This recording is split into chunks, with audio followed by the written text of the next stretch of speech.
बिस्मिल्लाहिर्रहमानिर्रहीम। अस्सलामुअलैकुम दोस्तों, आज की इस वीडियो में हम स्किन के मसलों के लिए इस्तेमाल होने वाली एक क्रीम फ्यूडिक बी क्रीम का रिव्यू करेंगे। तो आज की इस वीडियो में हम देखेंगे कि फ्यूडिक बी क्रीम के अंदर कौन से एक्टिव इंग्रेडिएंट्स मौजूद हैं, इसके यूजेस क्या हैं, इसकी डोज़ क्या है, इसके साइड इफ़ेक्ट्स क्या हैं और इसकी कंट्राइंडिकेशंस क्या हैं। मतलब वो कौन से पेशेंट हैं जो कि फ्यूडिक बी क्रीम को इस्तेमाल नहीं कर सकते। तो सबसे पहले बात करते हैं फ्यूडिक बी में मौजूद एक्टिव इंग्रेडिएंट्स की। तो इसमें दो तरह के एक्टिव इंग्रेडिएंट्स मौजूद हैं। नंबर 1, इसमें फ्यूसिडिक एसिड मौजूद है। नंबर 2, इसमें बीटा मैथासोन मौजूद है। फ्यूसिडिक एसिड एक एंटीबायोटिक है, मतलब अगर स्किन पर कोई बैक्टीरियल इन्फेक्शन हो जाता है तो उसको ट्रीट करने के लिए ये इस्तेमाल होती है। और बीटा मैथासोन एक स्टीराइड है। तो ये स्किन पर अगर इन्फ्लेमेशन हो और स्किन पर ख़ारिश हो तो इस कंडीशन में इसे इस्तेमाल किया जाता है। तो इस तरह ये एक एंटीबायोटिक और स्टीरॉयड का कम्बिनेशन है। अब बात करते हैं इसके यूजेस की। तो इसे स्किन की मुख्तलिफ़ कंडीशंस में इस्तेमाल किया जाता है। तो अगर स्किन पर इन्फ्लेमेशन हो और साथ ही बैक्टीरियल इन्फेक्शन के चांसेस हों तो इस क्रीम को इस्तेमाल किया जा सकता है। जैसा कि एटॉपिक एक्जिमा, इसमें भी स्किन पर इन्फ्लेमेशन और बैक्टीरियल इन्फेक्शन के चांसेस होते हैं।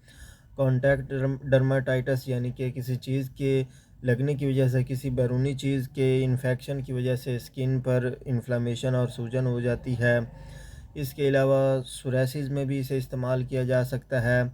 और इसके अलावा ऐसी स्किन कंडीशंस जिनमें स्किन पर फिंसियाँ और फोड़े वगैरह बन जाते हैं, जहाँ पर वाज़ह तौर पर इन्फेक्शन नज़र आता है, तो इस कंडीशन में भी इसे इस्तेमाल किया जा सकता है। इसके अलावा अगर स्किन पर ट्यूबरकुलोसिस बैक्टीरिया की वजह से कोई इन्फेक्शन हो जाता है, उसको ट्रीट करने के लिए इसे इस्तेमाल किया जा सकता है। इसके अलावा एक स्किन कंडीशन जिसे मेडिकल टर्म में पेरी ओरल डर्माटाइटिस कहा जाता है, इसमें मुंह के इर्द गिर्द या फिर चिन पर जो है रेडनेस बन जाती है, रैशेस वगैरह बन जाते हैं। तो इसको ट्रीट करने के लिए आप इसे इस्तेमाल कर सकते हैं। इसके अलावा इसे रोज़ेसिया को ट्रीट करने के लिए इस्तेमाल किया जा सकता है। ये एक ऐसी स्किन कंडीशन है जिसमें नाक और चीक्स पर रेडनेस और इन्फ्लेमेशन हो जाती है। तो इन तमाम मसलों में आप फ्यूडिक बी क्रीम को इस्तेमाल कर सकते हैं। अब बात करते हैं इसके तरीका इस्तेमाल की और इसकी डोज़ की। तो आपने इसे दिन में 2 मरतबा इस्तेमाल करना होता है। और डोज़ की बात की जाए तो हर कंडीशन के लिए और बॉडी के हर पार्ट के लिए इसकी डोज़ जो है ये मुख्तलिफ़ होती है। तो अगर आप डोज़ के बारे में मालूम करना चाहते हों तो आप कमेंट सेक्शन में बता सकते हैं कि किस कंडीशन के लिए आपने इस्तेमाल करना है, उसके हिसाब से आपको डोज़ बता दी जाएगी। अब बात करते हैं इसके साइड इफ़ेक्ट्स की, मतलब इसके इस्तेमाल से कौन कौन से नुकसानात हो सकते हैं। तो जैसा कि आप जानते हैं कि इस क्रीम में स्टीरॉयड भी मौजूद है।